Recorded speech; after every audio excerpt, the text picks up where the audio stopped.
Добро вечер во уште едно отворено студио на телевизија Нова. Вечерва говориме на тема како локалната самоуправа и општините сите во цела Република Македонија се заложници на политичката криза. Се поради оваа политичка криза која што трае повеќе од 2 години се одложија и локалните избори. Вечерва во студиото требаше да имаме повеќе градоначалници, поканивме градоначалници од двете политички опции. Некој оправдано, некој неоправдано не се вечерва во студиото. Се озва градоначалникот на општина Карпош Стефчо Јакимовски. Голема благодарност затоа што секогаш се одзивате. Требаше да присуствува и градоначалникот на град Скопје Коце Трајановски, кој што имаше обврски кој не можеше да дојде, градоначалникот на аеродром, градоначалникот на Илина Жика Становски, кој што исто така вечерва имаше обврски во општината, чиј организатор е самата општина. Меѓутоа се обидовме да го поканиме господинот Андреј Жириновски, градоначалникот на Центар, преку неговиот кабинет.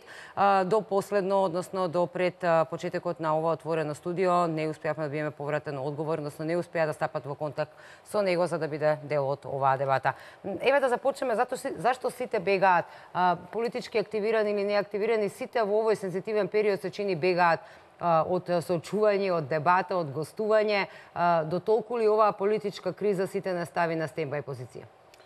Прво сакам да ги осудам сите мои колеги кои што практично испаѓа толку им стало до локалната самоуправа кога не се подготвени да излезат и да дискутираме, односно да го кренеме нашиот глас за вака битни прашања, односно октроирањето на локалната самоуправа. Се извинувам, меѓутоа имаме председател на ЗЕЛС, имаме подпредседатели на ЗЕЛС и од 81 градоначалник вечерва сум само јас присутен да дискутираме на ова тема. Навистина тоа е срамота и за секаква осуда. А е битна работа за која што треба да се разговара, затоа што токму од локалната самоуправа и од општините најмногу зависи животот на граѓаните. Како не?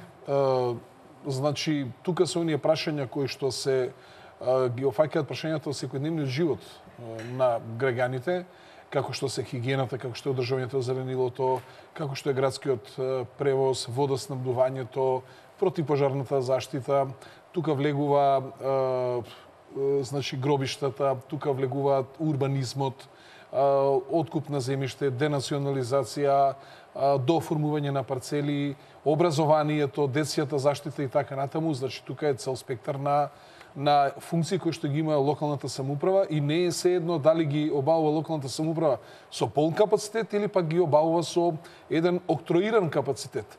И наместо во ваква ситуација, токму ЗЕЛС, како наш главен представник, да го крене својот глас, ние ЗЕЛС не можеме да го во целиот тој временски период ние не можеме да го видиме. Ниту пак да го слушнеме. Може да мислите, минатата година, 24 април беа распишени изборите. Од денот на распишување, до денот на откажување, ние сме со ограничени функции. Потоа беше за 8 јуни закажени избори. Од денот на распишување до денот на откажување, тоа се цели 2 месеца и претходно 4 месеца, значи ние сме со ограничено функционирање.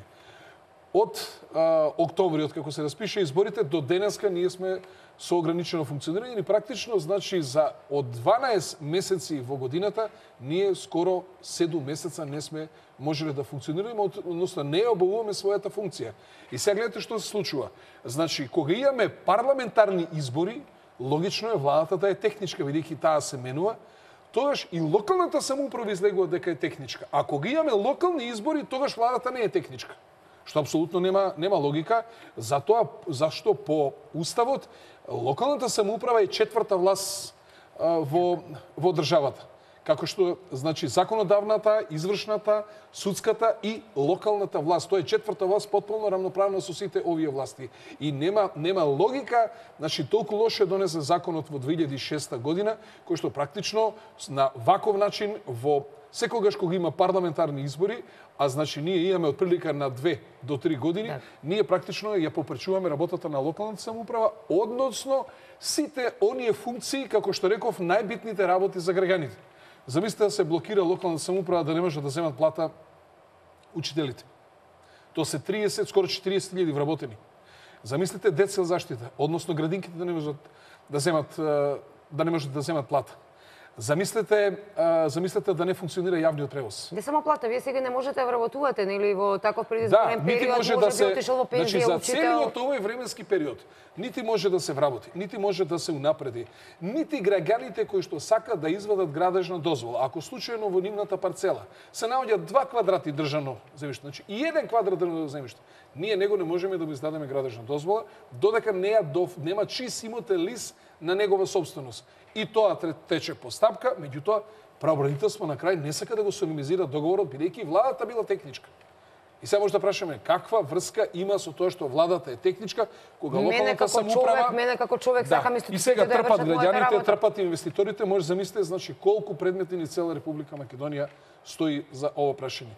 Не може се распишуваат нови тендери, а ова агонија очигледно дека и натаму ќе продолжува и практично граѓаните не можат да го остваруваат своето уставно загарантирано право, а тоа е правото на локална самоуправа. И вас ве тепаат по грб затоа што виновни сте вие во локалната самоуправа, а врзани ви се рацете.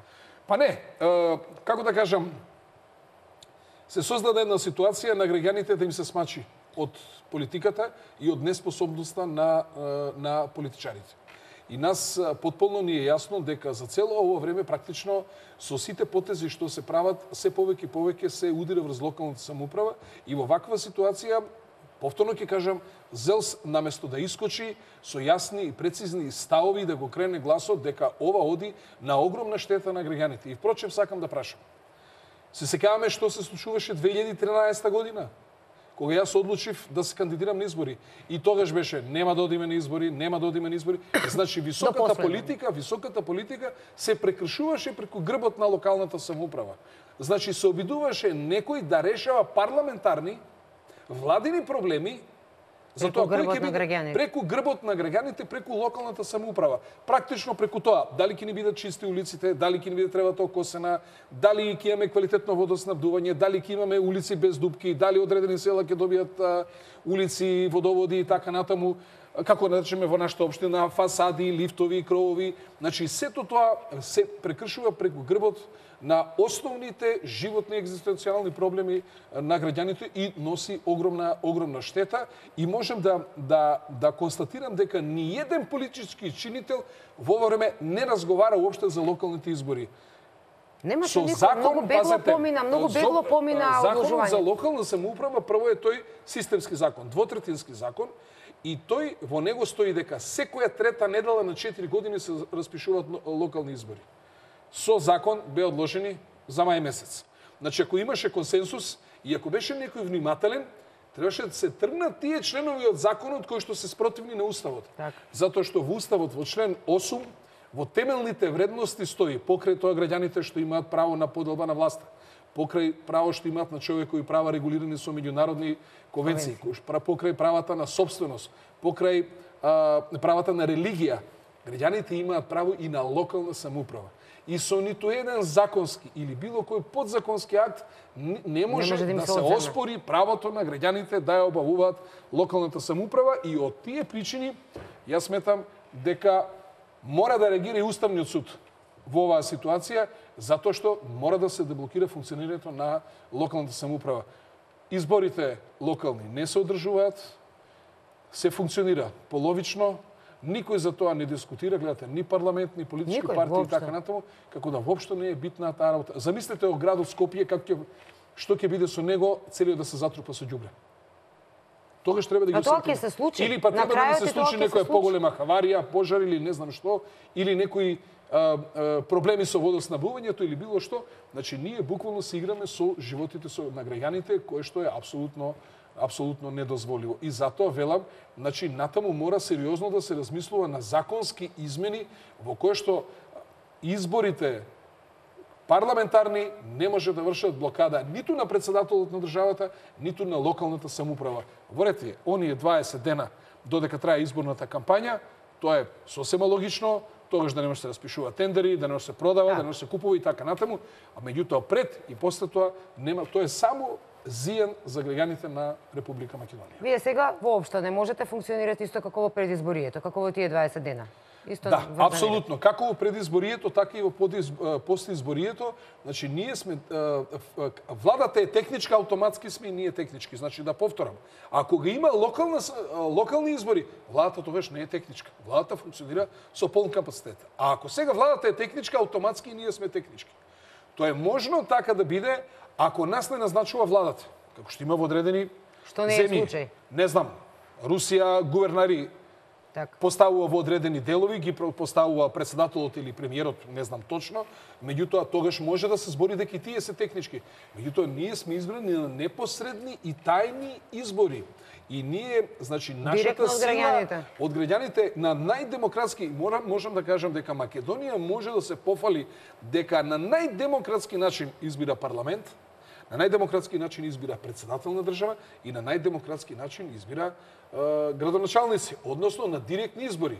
Има земји кои што градоначалниците ги прво се прават се бират советниците или одборниците, па од нив се бира некој градоначалник, кај нас тоа иде директно на избори. Има земји кои што председателот на државата го бират во парламентот, ние го бираме на непосредни и тајни избори, што значи дека многу висок степен на демократија и овозможено да граѓаните на Република Македонија си го дадат своето мислење, што е една голема вредност и големо цивилизацијско достигнување на демократијата во Македонија. Изборите покажуваат дека граѓаните како знаат што значи локалната самоуправа за нивниот живот. Вие сте доказ за тоа, затоа што сте градоначалник на општина Карпуш од неколку избори како човек. Буквално вас ве гласаат како сте вчера. Јас може да вака да знам. Значи во 2009 година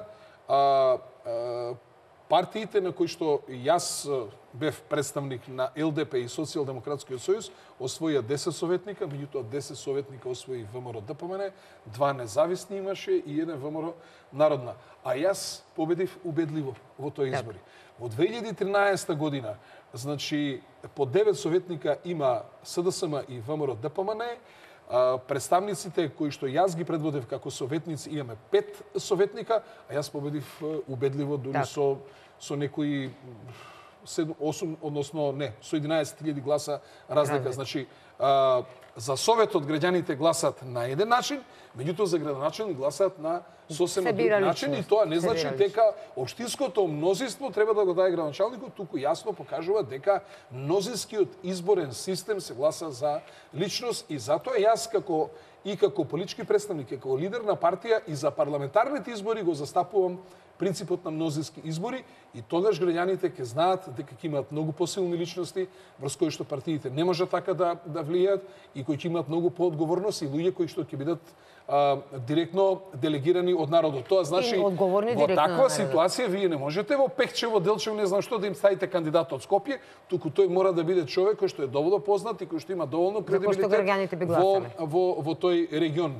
Спомнав само овој, во било кој може друг регион и може да победи човек кој што и не е партиски или пак надпартиски. И сега доаѓаме до ситуацијата зошто мислите дека толку многу се молчи, значи толку бегло помина ово одложување на локалните избори, никој не го спомена, едноставно само треба да имаме пуф, немаме локални избори. Никој не дискутира околу тоа. Еве јас како новинар не знам, роковите се пробија. Се кажа само дека се пробија роковите за закажување локалните избори уште нели во јануари, февруари, кога беа.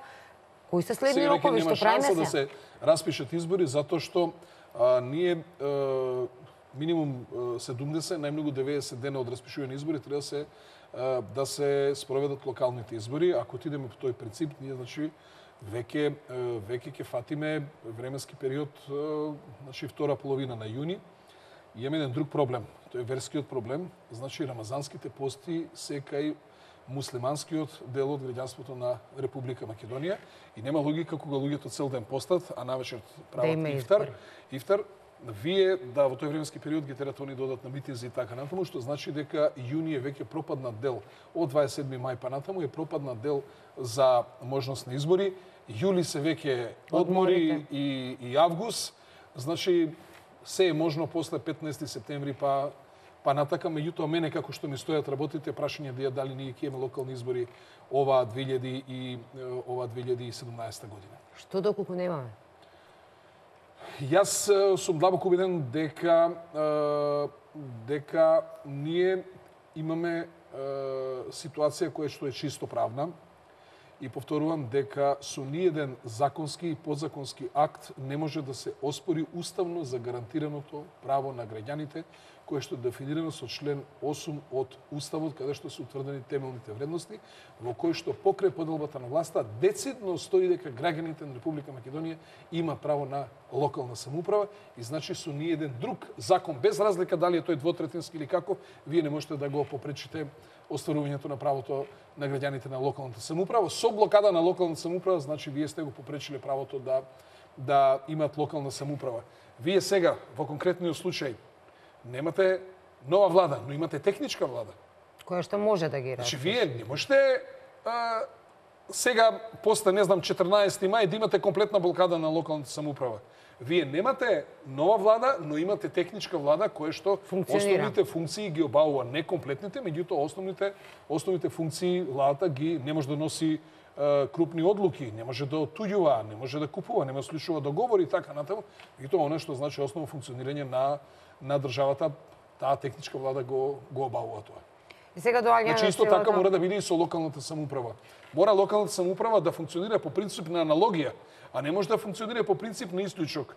Едни узанси, едни правила, една практика да важи за односно за владата и парламентарните избори, а други правила да важат за локалните избори, што апсолутно... Бидејќи општините, градоначалникот, општините, советниците се влада на општината, значи ако повторувам, кога има локални избори, владата не е техничка.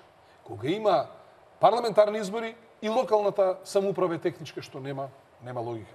Повторувам, ние можеме да бидеме технички само доколку владата не назначува како градоначалници. Ние сме директно избрани од граѓаните на Република Македонија. На народот му е прекуглава.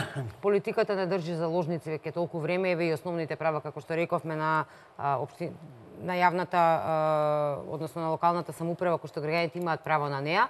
Тоа не се случува веќе предолго време, а не се случува директно, конкретно и од после изборите, значи од 11 декември. Гледаме што се случува во собранието, тотална политичка рашамонијада и ништо не се решава.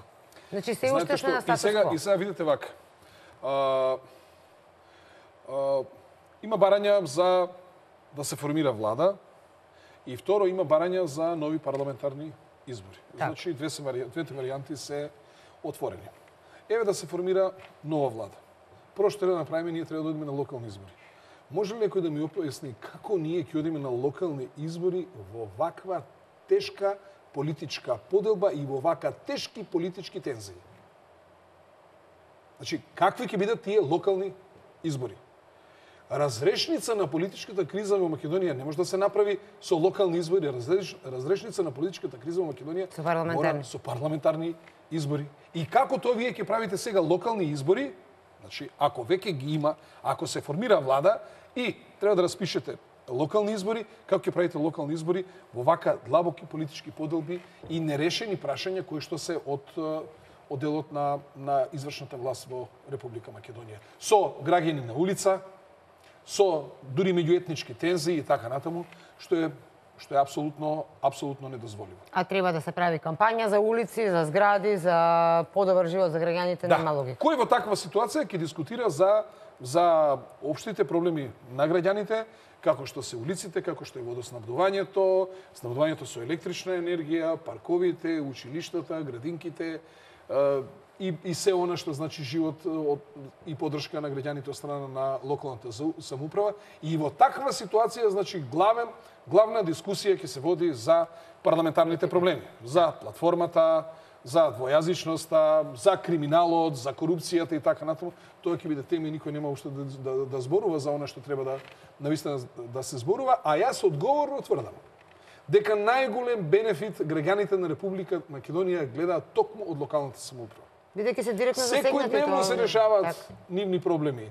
Дали се тоа проблем да се обезбеди, канализација за некого, дали водоснабдувањето да му се подобри, немал кружен тек па да се направи кружен тек, или некаде немат воопшто водоснабдување, дали да се направи пат, дали се закрпат дупките, дали некој училиште уништени се тоалетите треба се реконструира, дали некој детско игралиште, значи граѓаните средствата кои што, а морам да кажам дека минимални средства издвојуваат, тоа е од данокот на имот во буџетот на локалната самоуправа, апсолутно најголем бенефит од една власт што чувствуваат, а тоа е само од локалната власт, директните ефекти се чувствуваат во кај граѓаните на Република Македонија. Дали би извадило ситуацијата парламентарни и локални избори во едно?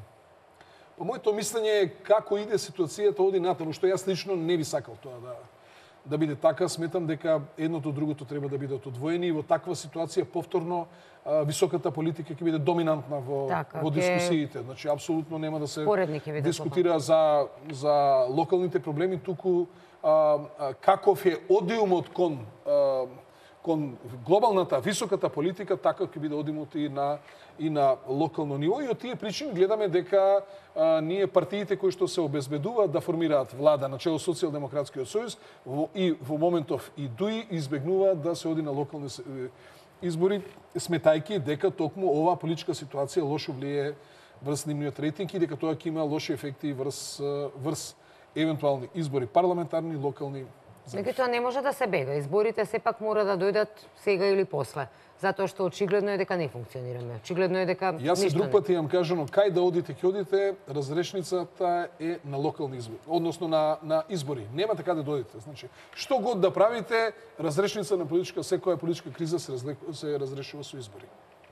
Сега, во Собранието имаме постојано одговорницата, ги слушаме едната политичка опција, другата политичка опција, едните со своите мислења, барања и така натака, другите со своите. Некој вела дека тоа може да трае со месеци. Како вам ви изгледа целата оваа ситуација? Кој купува на време овде? Зошто се долговлекува? Видите вака. Јас сакам да бидам објективен. Дел сум од коалицијата за подобра Македонија, имаме два пратеника, но сакам максимално да бидам објективен. Секој преседан носи нов преседан. И секој преседан дополнително ќе ја заплеткува ситуацијата во Република Македонија, а веројатно некој тоа го посакува. Македонија стално да биде политички нестабилна држава. Јас само ќе подсетам. Ние имавме ситуација кога се дава 3000 амандмани на буџетот на Република Македонија. И со недели се дискутираше на комисија за буџетот. Па имавме настани од 24 декември. Ние имавме состојба во која што на комисија токму тој што треба денеска да биде новиот председател на Собранието, се читаше книга. Секавате. Поезија. Ние имавме ситуација кога на улица беа излезени граѓани кои што протестира, кои што фрла по фасади, шарени револуции и така натаму. Значи, улицата си враќа улица. И сега што се случува? Сега имаме состојба во која што имаме потполно иста блокада слична на онаа што беше со буџетот на Република Македонија. Значи, таму се даваат реплики, контрареплики и така натаму, што е сосема легитимно. Топрва треба да се дискутира тоа прашање на мандатно-имунитетната комисија.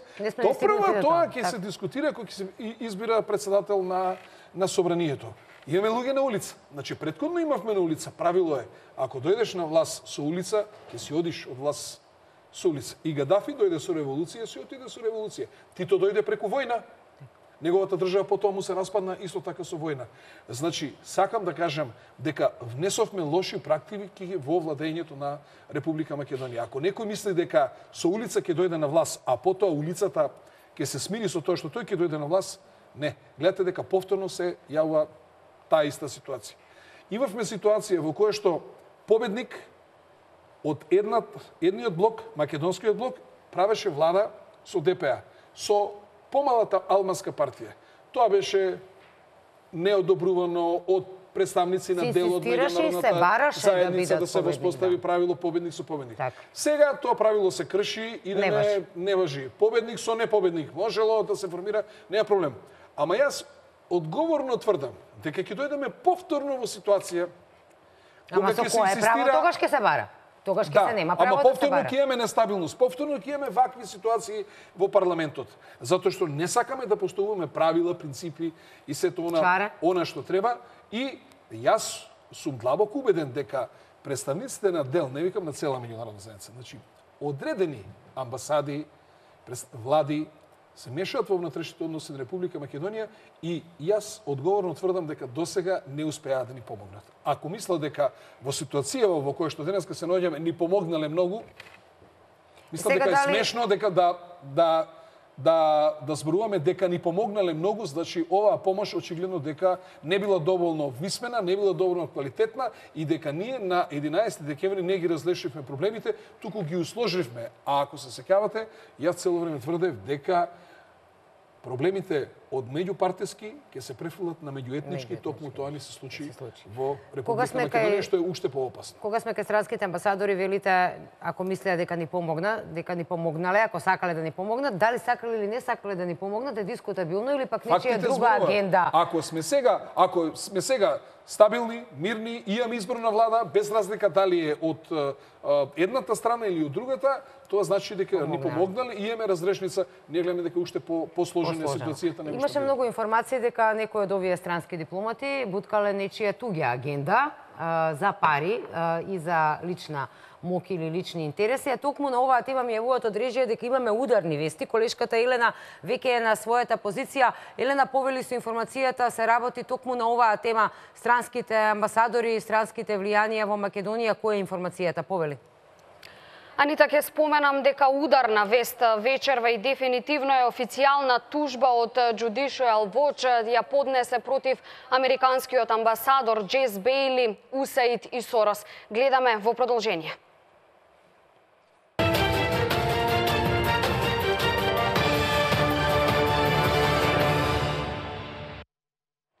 Конзервативната невладина организација Judicial Watch поднесе тужба против американскиот амбасадор Джес Бејли пред судот во Вашингтон за делувањето во Македонија. Тужбата следува поради сомнежи за незаконско финансирање и политички активности во рамки на фондацијата на Џорџ Сорос Отворено општество во Македонија. Наводно оваа фондација примала $5 милиони од USAID во периодот од 2012 до 2016 година. Тужбата беше поднесена во Окружниот суд во Колумбија, откако Стејт Департментот и USAID не одговорија на барањето за пристап до информации од јавен карактер, што се однесуваат на извештаи и договори за дистрибуција на финансиите, кои од Стејт Департментот биле префрлени на сметка на фондацијата Отворено општество. Барањето вклучуваше информации за контакти помеѓу официјални лица од Стејт Департментот и вработени во фондацијата Отворено општество во Македонија, како информации за вмешаноста и контактите што ги остварил американскиот амбасадор во земјава Джес Бејли со организациите. На веб страната на USAID стои дека во периодот од февруари 2012 до крајот на август 2016 оваа организација префрлила речиси $5 милиони на сметката на фондацијата Отворено општество во Македонија во партнерство со 4 локални невладини организации. Страната на USAID нуди директен линк до фондацијата на Сорос и вели дека во проектот биле обучени стотици млади лица на правото на слобода на здружување, граѓански иницијативи, аргументација и користење на медиумите. Во овој момент ги гледате и официјалните документи објавени на сајтот.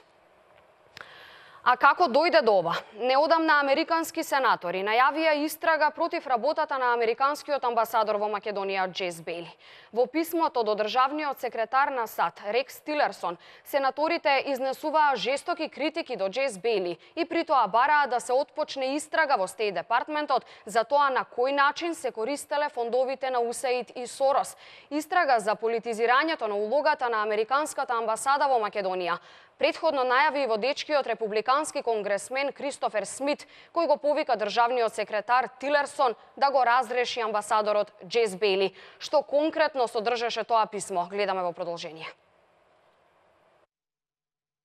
6 влијателни сенатори во писмо до новиот американски државен секретар Рекс Тилерсон изнесуваат жестоки критики до Джес Бејли и при тоа се бара истрага во Стејт Департментот за фондовите на USAID и Сорос во Македонија. Меѓу сенаторите и Тед Круз, поранешниот председателски кандидат на републиканците, кој доаѓа од една од најголемите држави Тексас. Покрај Тед Круз во писмото до Тилерсон подпишани се и сенаторите Майк Ли од Јута, Џим Инхоф од Оклахома, Роберт Перди од Џорџија, Том Тилис од Северна Каролина и Бил Кесиди од Луизијана. Сенаторот Ли и групата сенатори го повикаа државниот секретар Тилерсон веднаш да испита како американските фондови се користат од страна на Стејт Департментот и USAID за поддршка на левичарските политички групи.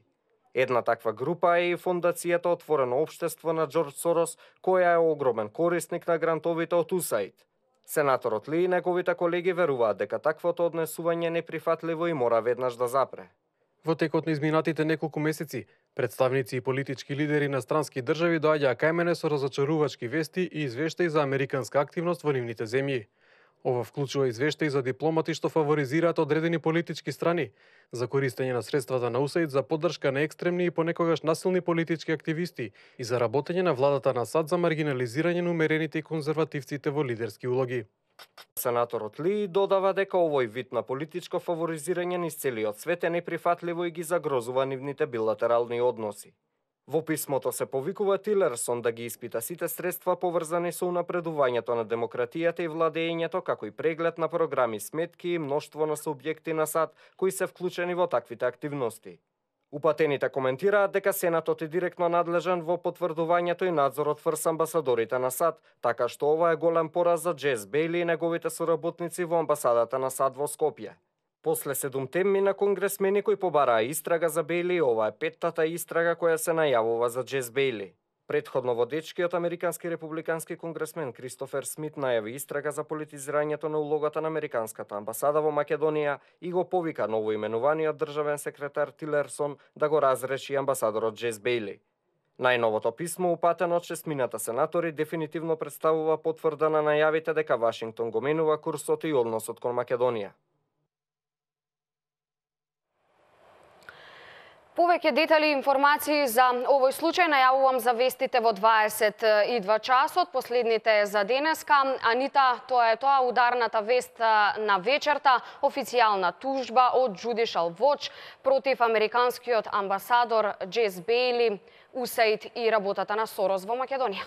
Телевизија Нова секако, Елена, ќе следи како ќе се одвие оваа тужба и кој ќе биде епилогот од неа, како што најави ти повеќе информации во 22 часот. Пред да продолжиме ние со разговорот со градоначалникот на општина Карпош, господин Стефче Екимовски, на тема општините заложници на политичката криза, да погледнеме блок реклами па се враќаме. Повторно сме назад во студиото, вечерва дискутираме на тема она што е најважно за граѓаните. Работата на општините, локалната самоуправа е заложник на политичката криза која што се случува во Република Македонија веќе 2 години, а во последните неколку месеци од изборите па веќе не знаеме каде сме. Вечер разговарам со господинот Стефче Екимовски, начелник на општина Карпош. Стигнавме до моментот дека на некого му одговара. Ја слушнавме во редната вест која што ја прочита нашата колешка Елена за дека е и официјално поднесена тужба за недавање информации и документи. Очигледно и ВМРО ДПМН неколку пати посочуваше дека странски фактори се вмешани во целата оваа политичка криза, дека некој ни стои над глава. Меѓутоа, закони ние имаме. Устав ние имаме, правила ние имаме. Упорно ги кршиме. Специјалното јавно обвинителство е една од оние работи кои што се смешна работа која што се случи во Република Македонија, затоа што направивме паралелни институции на институциите кои што веќе ги имаме. Кршиме повторно и сега сме во ситуација кога владеачката партија која што им сепак е победник на изборите со еден пратеник не успеа да формира влада и го врати мандатот. Сега мандатот го бара партијата СДСМ, која што пак успеа со албанскиот блок на база на таа платформа, нели албанска платформа, прифаќањето од тиранската платформа, да ги обезбеди подписите, но председателот Иванов е тој кој што се уште е цврст на својот став и вели дека ништо што го води кон разнебитување на Македонија, тој нема да го дозволи, мандатот нема да го даде. Тука сме каде што сме, господин Екимовски. Дали е во право или не, која партија е во право, на граѓаните веќе ми прекуглава дури да размислуваат. Меѓутоа, огромен број на граѓани излегува на улиците за иницијативата за заедничка Македонија, барајќи да се заштити Македонија, да се заштити унитарноста, бидејќи веќе сме доведени во ситуација не на политичко препукување помеѓу опозиција и власт или СДСМ и ВМРО или како сакате. Веќе во прашање тиранска платформа, албанска платформа, права на малцинство над правата на мнозинството. Зошто се доведовме во ваква ситуација и како да излеземе од неа? Јас прво мислам дека премногу се трудиме да бидеме послушници. Дали зборуваме за власт или зборуваме за опозиција, премногу се трудиме да бидеме послушници. Тоа исто така генерира една послушност и кај албанските политички партии и зависност од инструкциите што ги добиваат од Тирана или пак од Приштина, што исто така очигледно дека не носи бенефит и дури за граѓаните албанци овде во Република Македонија. За жал, како еден главен фактор на албанците на Балканот, албанскиот премиер Еди Рама не можам да кажам дека е човек кој што придонесува за стабилноста на Балканот, туку напротив, тој со своите ексцентрични изјави цело време создава, како да кажам, како да има желба да зоврие Балканот. Вие видовте, тој седи во ложата во Белград заедно со Вучич, а во исто време му пушта дрон со Голема Албанија, што е провокација без преседан. Гледате што направи со платформата која што беше направена во Албанија. Гледате денеска или вчера кога даде изјава за ако не може во Европска унија, тогаш Косово и Албанија. Ако на таква работа се оди, јас гарантирам дека тоа ќе биде причина за нова војна на Балканот, дека припојување на Косово да не го знаат ниту они, ниту Европската унија. Прво, еве, јас сакам да прашам, нашите пријатели, другари, комши, албанци, дали со ваквите изјави Еди Рама им помага овде во Македонија? Прави само зиен и уште повеќе ги вознемирува македонците.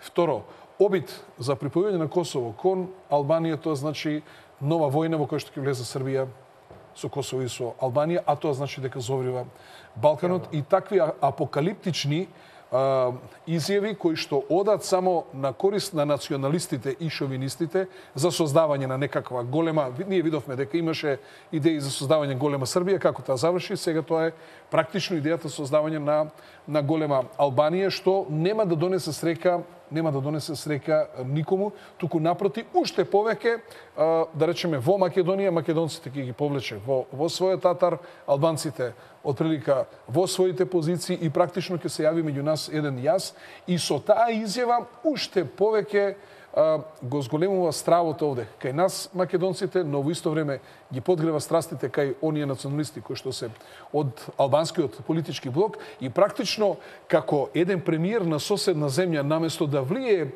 во комшиите да има поголема стабилност, затоа што тоа е битно и за целиот регион, ако има криза во Македонија, не може таа да не се прелева во неговата земја. Лошите економски резултати во Македонија не може да немаат влијание и во неговата.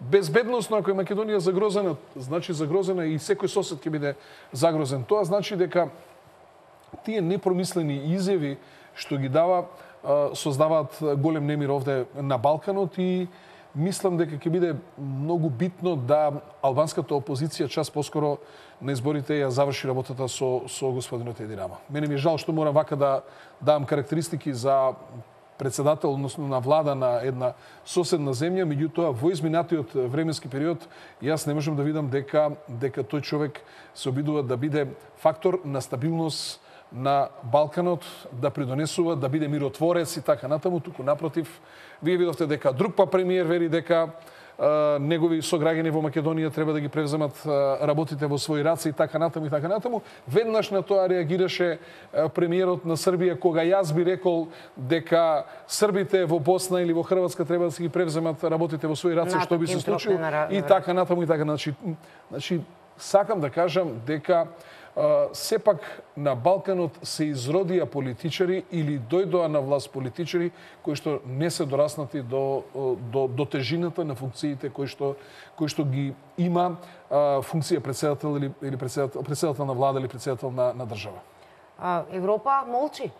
Не слушнавме директни осуди ниту за потезите на Еди Рама, ниту за се она што се случува сега во Македонија, мудри дипломатски изјави, оставаме Македонија да ја реши политичката криза, меѓутоа никакви осуди за господинот Еди Рама. Како да го потолкуваме тоа? Вака да ви кажам, Европа не може да се пофали дека била некоја голема како мудреца, голем мудрец во изминатиот временски период, ако гледаме историски. Значи, на тлото на Европа се роди и Првата светска војна. Значи, атентатот во Сарајево, потоа Првата светска војна. На тлото на Европа се роди фашизмот и се иницираше Втората светска војна. ова Европа дозволи распад на Југославија и крвава војна во Хрватска и во Босна, а потоа на Косово. Значи, буквално како да се дипломатски или таа превентивна дипломатија како да не постои во Европа и очигледно дека таа нивна консензуална демократија или консензуално одлучување во Европа, во Европската унија очигледно дека не дава резултати. Сега било кој официјален представник од Европа ќе искочи и ќе каже нешто за ситуацијата во Македонија. Контрапрашање веднаш може да му се постави дали зборува од името на Германија, Франција, Англија и така натаму, и дали истото мислење за тоа што го кажала го има Вишеградската група, Чешка, Полска и Словачка, дали истото мислење го има Маđарска и дали истото мислење го има Австрија, па ако сакате и Грција. Значи, таму имаме апсолутно дисонантни тонови и ставови по одредени прашања и тоа се повеќе прави да европската политика и низ историјата се покажало дека таа е неспособна да ги решава проблемите на тло на Европа и очигледно дека таа најмногу страда. Вие сега имате една ситуација во која што е предизвикана е блокада на Русија, санкции се воведени на Русија, иницирани најмногу од Соединетите американски држави, а можете да замислите, Соединетите американски држави ги имаат од 50 и не знам колку милиарди, но 80 и нешто милиарди има зголемена размената со Русија, а Европска унија од 616 милиарди евра има паднато на 200 милиарди евра. И се објаснете кој е овде губитник во спроведување на таквите политики. Колку зијан за тоа трпи Европа, а во исто време за колку ја зголемила својата размена Кина во однос на Русија, и тоа нема негативни рефлексии врз економијата во Русија. Што сакам да кажам дека Европа не успева најдобро да се снајде или да ги искористи или да одолее на одредени политики кои што се наметнуваат од страна на Соединетите американски држави. Она што сакам да го кажам, очигледно е дека англичаните, односно Англија е земја која што своите политички предвидувања ги има најмалку за 30 на години однапред и очигледно најмногу во тој дел како поранешна империја најмудра во влечење на потези е секогаш Англија и не случајно сега прва што го не напушта Европската унија тоа е Англија. Мислите дека предскажува распад тотален на Европската унија? Не, тие процениле дека ефикасноста се зголемува уште повеќе, дека трошоците на граѓаните на Англија, односно на Британија ќе бидат многу поголеми, дека ќе има последици од оваа мигрантска криза што сега имаме, дека ќе биде оптоварено нивното стопанство и дека побрзо ќе се развиваат и по поголема самостојност таа некогашна империја ќе има доколку бидат одвоени. Сакам да кажам дека тие работите ги предвидуваат многу порано за разлика од другите европски земји и тој дел на дипломатијата кај нив е многу по-развиен во однос на другите и затоа влечат потези, онакви потези кои што се во интерес на граѓаните на Британија. И јас затоа мислам дека ние исто треба да влечеме потези кои што се во интерес на граѓаните на Република Македонија. Одговорно тврдам дека присутните амбасадори овде во Република Македонија се првенствено да ги остваруваат интересите на нивните држави и нивните граѓани, а второстепени им се интересите на државата во која што тие присуствуваат. Сега, дали ќе ни се случи пржина 3, бидејќи работата стои во место, ништо не се случува, никако да се договорат партиите, никако. Кој ќе пресече, кој ќе извојува битката? Народот што е на улица, странските амбасадори преку пржина 3 или? Мора да дојде до некој договор. Значи, мора да дојде до некој политички договор. Вака работата не може. Нити може на нож да се оди, нити може со ваквите обструкции на парламентот, на институциите во државата, значи некој политички договор мора да има и мора да има попуштање од двете страни во интерес на државата. Бевте жесток критичар на специјалното јавно обвинителство, уште од моментот кога беше формирано, имавте остри изјави кон него. Еве сега мандатот му е при крај, се погласно се говори дека мандатот му истекува, дека не треба да има продолжување, меѓутоа се погласно и се стиска да има продолжување. Останувате на ставот дека специјалното јавно обвинителство е неуставна категорија и не треба да постои? Прво би сакал било кој да ме демантира каде јас погрешив во моите изјави. Дали е таа уставна категорија, дали е согласно законот за судство, кој што е двотретински закон, системски закон, и трето, дали представниците на специјалното обвинителство открија криминал за каков ние тогаш тврдевме дека ништо нема да откријат, а дека ќе потрошат секоја година по 4 милиона евра, како што гледаме и тоа се случува. Еден таков пример е и собственикот на вашата телевизија, господинот Сеат Кочан. Се потруди, јас одговорно тврдам дека господин Сеат Кочан да ја немаше оваа телевизија, за него немаше да се бара притвор.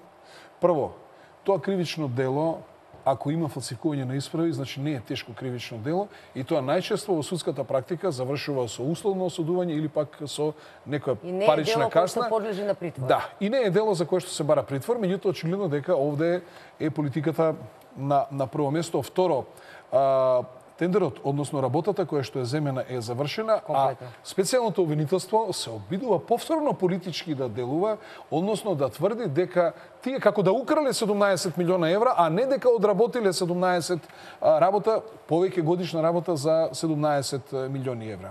Јас одговорно тврдам дека специјалното обвинителство бевме во право за се што кажевме, не ја заврши својата работа како што треба, и јас како политичар, како човек кој што е во коалиција со Ворната ПН и со Никола Груевски, би сакал да знам со кого се дружам и со кого ние сме во коалиција. Од друга страна сметам дека и Социјалдемократскиот сојуз исто така сака да знае кој го води и дека честно и поштено беше во оваа ситуација максимално објективно да се разгледаат евентуални инкриминирани кривични дела, и доколку постојат такви кривични дела, со нив требаше да се излезе пред истражните судии. Доколку не, треба да се каже нема, и да продолжиме натаму да функционираме. Овде се трудат по секоја цена да се обезбедат некакви кривични дела, некакво кривичен погон, се да се стави во функција на политиката во Република Македонија. Јас и друг пат сум кажал, едноставно системот не ви дозволува вие да направите криминал, па поготово тежок криминал за каков некој се обидува да обвини представници на власта или било кој функционер. Значи, системот на јавни набавки, функционирањето на службите во Република Македонија. Па вака да ви кажам, можете да мислите како изгледал Законот за јавни набавки 2006 година, како изгледа денеска. Тој е менуван повеќе пати и се е менуван во насока да се смали било каква можност за манипулација или субјективност за влијание на човечки фактор. Замислете, денеска ние јавните набавки веќе 3 години идат со електронско надавање. Вие седите во канцеларија во својата фирма, вашиот противник, условно речено економски противник кој што се бори за таа работа, седи во неговата канцеларија, од неговата канцеларија тој на компјутер ја одредува цената до која најниско може да се спушти, како вие можете било каков криминал тука да се направи. Каде што точно по електронски пат сите еден документ ако немате за да аплицирате, вие автоматски компјутерот го исфрла, значи вие не можете никаков, нема теоретска шанса било што да се направи. А да не кажам за состојбата во која што цело време имаше право до 30% да има дополнителни работи. Таа работа се укина. Имаше право, не знам, до 10.000 евра да се оди со мали набавки.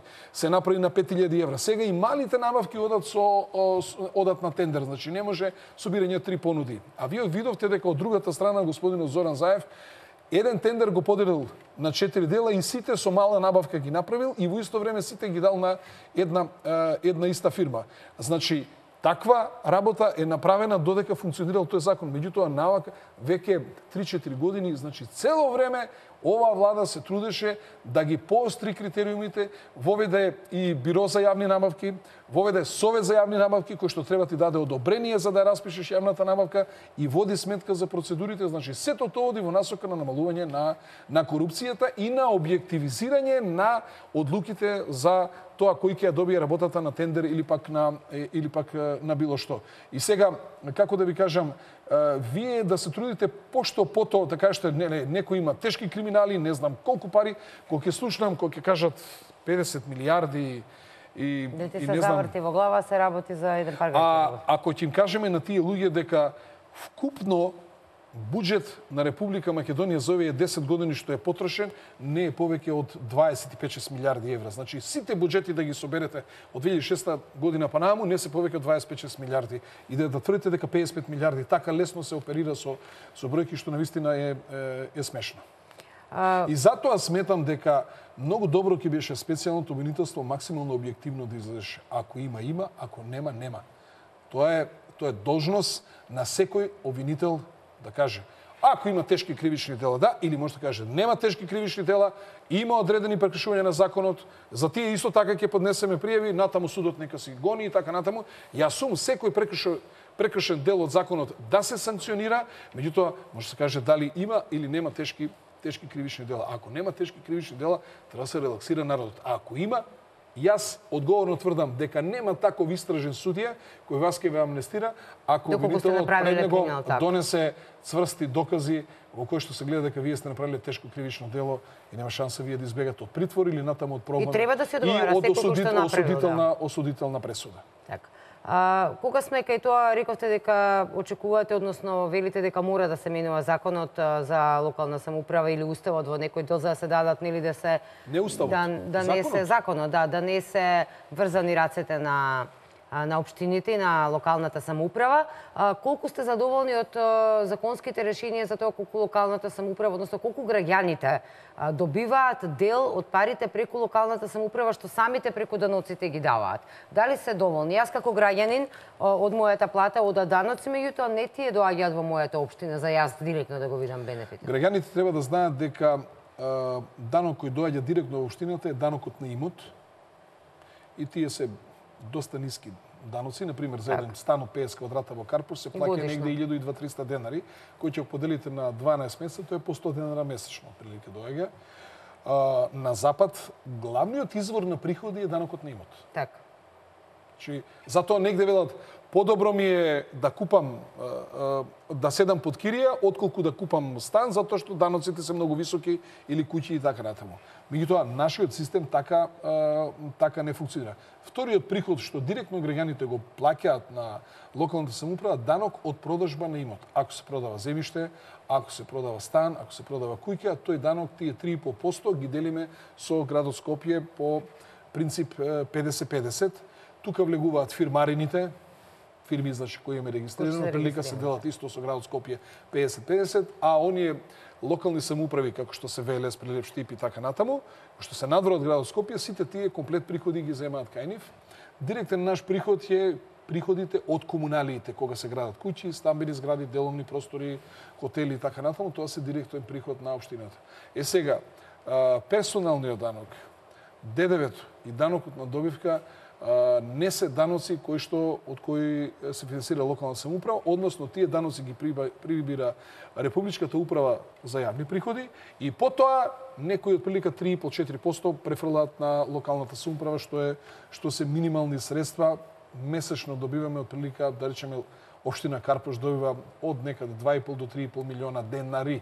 Може да се сите, ако се тоа од прилика некои 30-40 милиона денари, можете да замислите дека со 30-40 милиона денари општина Карпуш контрибуира во буџетот на Република Македонија. Или со 30-40 милиона денари ние ги решаваме сите проблеми. Правиме фасади, менуваме кровови, менуваме лифтови, реконструираме училишта, даваме бесплатни ужинки, улици, тротоари и така натаму и така натаму. Значи, тие се сосема најмногу наиздашен приход наш е практично комуналните, односно тоа значи дека оние што инвеститорите ја финансираат локалната самоуправа, а треба обратно да биде граѓаните кои што живеат во општината, тие треба да ја финансираат локална самоуправа. Ние значи имаме систем во кој што тие што сакаат да живеат, односно тие што инвестираат и тие што купуваат станови преку данокот на продажба на имот, кога купуваат стан што ги плаќаат даноците, практично тие финансираат локалната самоуправа, а минимални средства добиваме и таа вечна борба меѓу локалната самоуправа и централната власт за поголем зафат од ДДВ-то. Па јас како граѓанин би сакала дел од парите кои што јас ги трошам и ги допринесам за оваа држава додат во општината каде што живеам, многу нормално. Вие сте релативно помлада од мене, меѓутоа јас го памтам периодот кога во поранешна Југославија имавме општински, републички, значи македонски данок и сојузен данок. купувате автомобил, плаќате општински данок, републички и сојузен. И сега ако се го поделиме ДДВ-то на општинско и републичко, тогаш средствата ќе се дојдат директно. Ако е персонал од општински, републики и ако имаме ние локална самоуправа своји инспектори, ние ќе бидеме живо заинтересирани да нема даночна евазија, да нема прикривање на даноци, да секој приход се пријавува, затоа што автоматски ќе добиеме поголеми приходи и назад ќе враќаме кај граѓаните со градби, со подигање на стандардот на граѓаните многу повеќе. Вака ние сега имаме средствата се прибираат во централниот буџет и сега гледате ви од централниот буџет се финансираат локални проекти. Владата гради водоводи, гради патишта, гради спортски сали, што уште не знам, канализации и така натаму. Тоа значи дека владата врши редистрибуција на собраните средства, наместо тие средства директно да се одат кај локална самоуправа и локалната самоуправа комплетно да се бави со локалните проблеми, а нормално владата да се бави, ако таа гради патишта, таа мора да гради само магистрални и регионални. Не може влада да гради и да реконструира локални патишта. Не може влада да прави локална канализација, локален водовод, локално училиште и така натаму. Значи сето тоа треба да се биде во раците на локална самоуправа, но ако од средствата кои што се персонални, од данокот на добивка и ДДВ-то се остави дел кој што ќе се биде за функционирање на локална самоуправа и мора да има еден дел на средства со кои што оние општини во кои што имаме помала стопанска активност заради тој рамномерен регионален развој, да има одреден квантум на средства со кои што ќе се интервенира во тие такви општини, за да може да се избалансира развојот во Република Македонија. Ќе се вратиме повторно назад во студиото да финишираме со ова отворено студио, но одиме уште еднаш на блок реклами.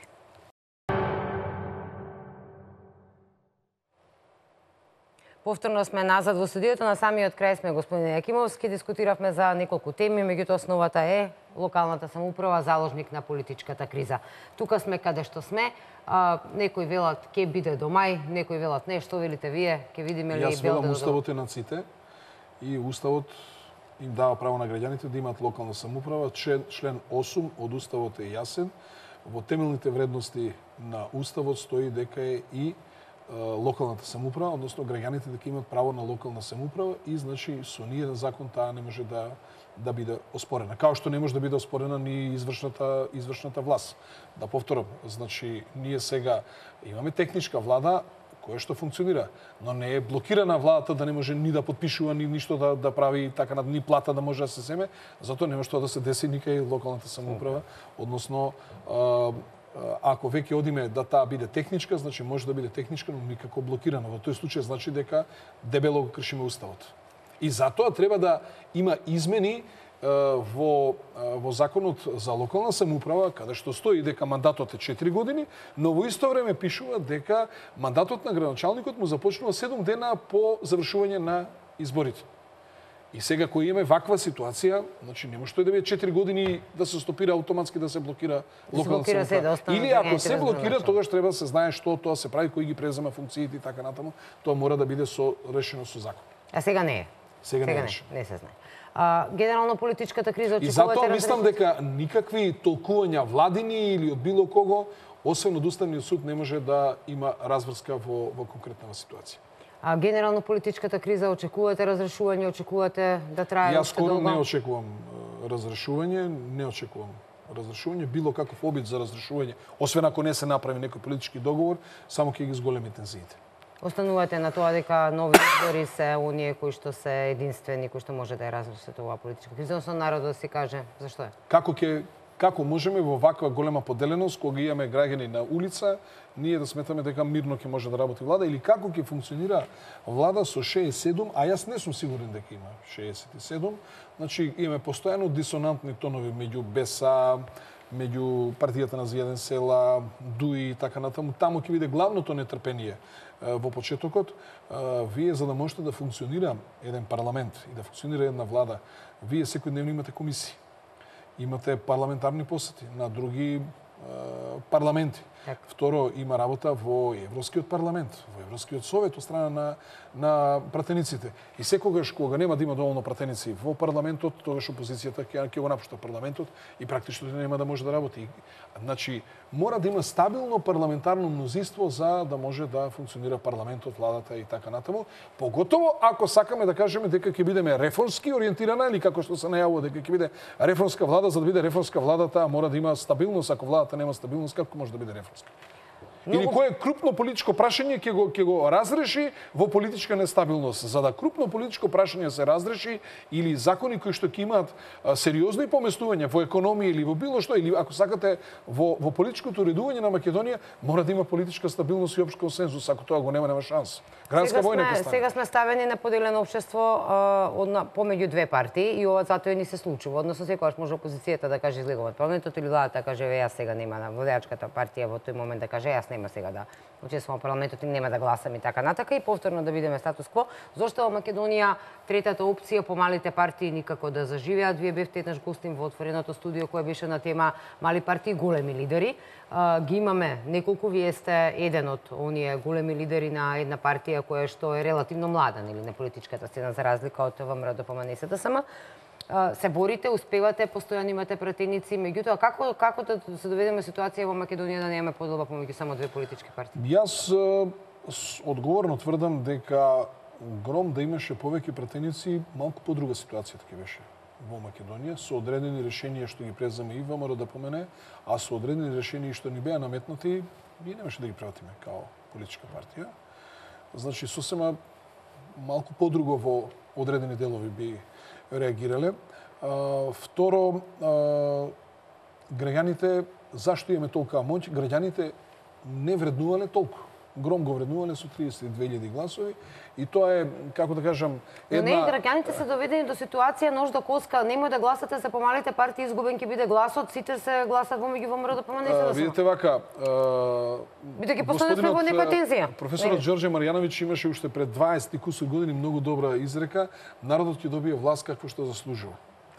Значи, народот прилика главниот одлука за гласање ја носи врз основа на перцепцијата што има од медиумите или трга од лични побуди. Дали во одредена временска дистанца за него било некои потези на владата биле добри или не и така натаму, не водејќи сметка за како да кажам, бенефитот или политичкиот плурализам што е потребен во парламентот и ако имаме ние повеќе политички партии, тогаш поготово ако се од помалите партии, партиите особено на центарот. Ваква ситуација многу се битни партиите на центарот, затоа што сега на една страна имаме левица, од друга страна имаме десница, од друга страна имаме од помалите етнички заедници исто така крајна десница партии, што значи дека партиите на центарот за ваква ситуацијата се исклучително битни, меѓутоа дали не сме успеале доволно да се наметнеме кај граѓаните или пак граѓаните недоволно ни веруваат, тоа сосема доволно прашање, меѓутоа ние мора да ја почитуваме суровата вистина. Лично мислиме дека вредиме повеќе, меѓутоа граѓаните кажале дека вредиме 30.000 гласови, ние тоа треба да го почитуваме. Се надевам дека ќе дојде ден кога ќе имаме малку повеќе, поголем избор, да не речеме ние граѓаните, да немаме политичка криза и тензија да бидеме во Грчев. Ви благодарам многу што бевте гостин во отвореното студио на телевизија Нова, господин Јакимовски, и што секогаш се одзивате кога треба да се анализира и да се говори на некоја тема и да го кренете гласот за работи за кои што сметате дека се битни. Вам, драги гледачи, благодарам што еве овие часи и кусур бевте со отвореното студио на телевизија Нова. Останете на оваа фреквенција. Вестите во 22 часот со колешката Елена најновите информации околу официјалната тужба поднесена за случајот со амбасадорот Джез Бели, односно со парите од Сорос и USAID во Македонија.